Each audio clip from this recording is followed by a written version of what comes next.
காலப்பகை காலப்பகை full video link கீழே description பாக்ஸில் கொடுத்துள்ளேன். மறக்காமல் பார்க்கவும். எந்த கிரகத்திற்கு எந்த கிரகம் காலப்பகை? பகை என்பது வேற, காலப்பகை என்பது வேற. ஓகேங்களா?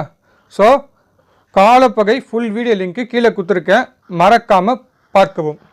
ஷார்ட்ஸ் வீடியோ என்பது ஷார்ட் அண்ட் ஸ்வீட்டாக எடுத்து சொல்லக்கூடிய ஒரு சாம்பிள் வீடியோ தாங்க.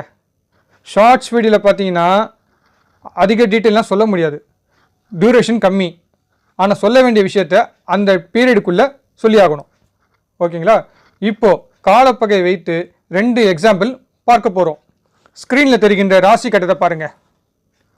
6 காலப்பகை புதன் ராகு. 6ஆம் அதிபதி கன்னியிலிருந்து நோய் கிரகம் சனி தொடர்பு இருப்பதால் இது நோயாளி ஜாதகம். மேலும் நோய் கிரகம் சனிக்கு பாதகஸ்தானத்தில் 6ஆம் அதிபதி இருப்பதால் ஜாதகிக்கு ஏற்பட்ட நோய் குணமாகாது. 6இல் இருக்கும் ராகுக்கு புதனும் 6ஆம் அதிபதியும் பரிவர்த்தனை. இதில் ஒருவர் 4ஆம் அதிபதியாக இருப்பதால் இது பரம்பர நோயால் பாதிக்கப்பட்ட நோயாளி ஜாதகம். 7 காலப்பகை.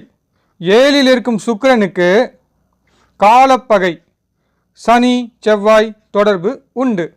அது 4, 7 அதிபதியுடைய மூலத்திரிகோண வீடு பாதிக்கப்படுவதால் நோயின் காரணமாக ஜாதகியுடைய தாம்பத்திய சுகம் பாதிக்கும் என்று சொல்லணும். ஓகே, நெக்ஸ்ட் ஸ்க்ரீனில் தெரிகின்ற ராசி கட்டத்தை பாருங்க. காலப்பகை குரு சந்திரனுடன் ராகு மாந்தி சேர்க்கை 2. அது மாரகஸ்தானமாகவும் 1, 2 அதிபதியுடைய மூலத்திரிகோண வீடாகவும் இருப்பதால் ஜாதகிக்கு குடும்ப பிரச்சனையின் காரணமாக உண்ணும் உணவில் விஷம் சாப்பிட வேண்டிய சூழ்நிலை ஏற்படும். மேலும் 2 நீச கிரகத்தின் பார்வை லக்னத்திற்கு இருப்பதால் எளிதில் நம்பிக்கை துரோகம் நடக்கும். தோல்வி தாங்கிக் கொள்ளும் சக்தி ஜாதகிக்கு இல்லை. 4, 7 நீச கிரகம்.